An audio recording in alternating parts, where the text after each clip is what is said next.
So ayan nga guys, last time 'di ba, nag-DIY ako ikabit yung muffler. And since nakalimutan ko lagyan ng silicone or gasket or kung ano man, and yung tornilyo na ginamit ko is mahaba. So ngayon hahanap ako sa hardware ng mga ganito lang kahaba. Then silicone gasket or basta kung ano silicone yun. And itatry ko kung masosolve yung singaw dun sa pinagkabitan ng muffler. So bago ang lahat, kukunin ko muna yung bagong sapatos itong Fiesta na nabili ko kay Lodi Jan Combe. So papunta na ako sa Sis Rosie kasi andun yung mugs. So ayan. Ayan, Sis Rosie Combe Tires.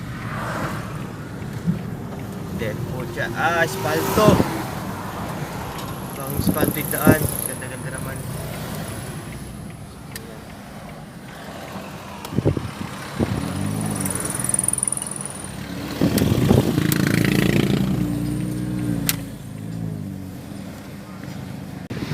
Yan, Slipstream, Rim 15, kay Sis Rose and Sis Rose. Sis Rose and Computers. Ayan, so papalam na ako, nakuha ko na yung mugs. So ayan, nakuha ko na yung mugs.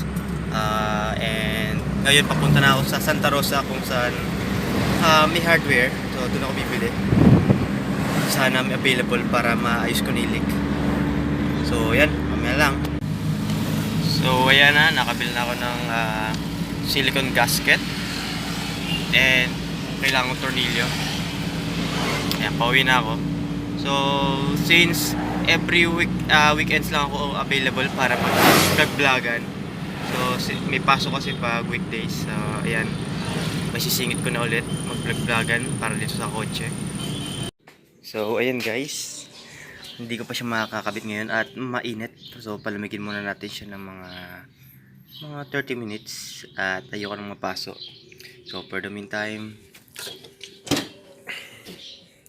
yan, kabit muna natin ang Slipstream.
So inuna ko muna yung dalawa sa likod since yung nasa likod is merong spacer na kailangan ko ilagay sa harap para hindi sumabit yung brake caliper.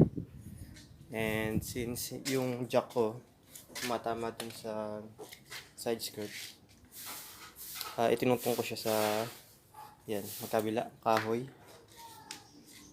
Then para ma-jack ko siya na maayos. So yan. So ayan guys, after ilang minutes or ilang oras, ayan, nakikabit ko na siya lahat.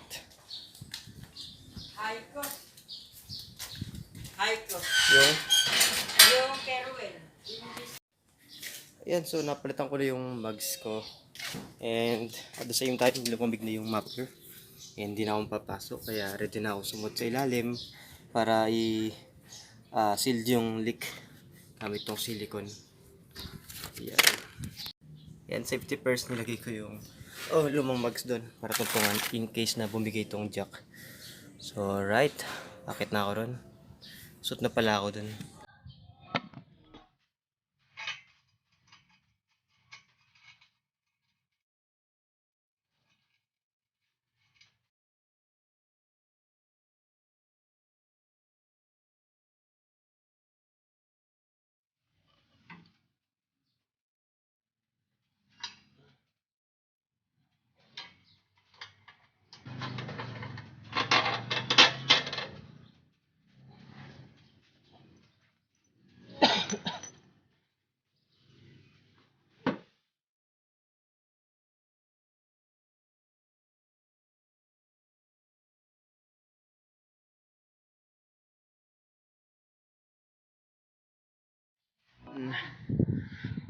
Alright, so binaboy ko na yung mga yan. Pinuno ko na ng gasket. So sana wala na yung leak niya. So bababa ko and tatry ko na siya. Yan. Ew. So yan, umorder din ako ng bagong lug nuts sa sa Shopee. Yan, so extended hyper nut, race hyper nut. Yan, so ito siya ngayon, kinabit ko siya sa likod ng fiesta. Inisa ko lang muna. Yan, para mas magandang tingnan ng konti. Mas malinis. Yan.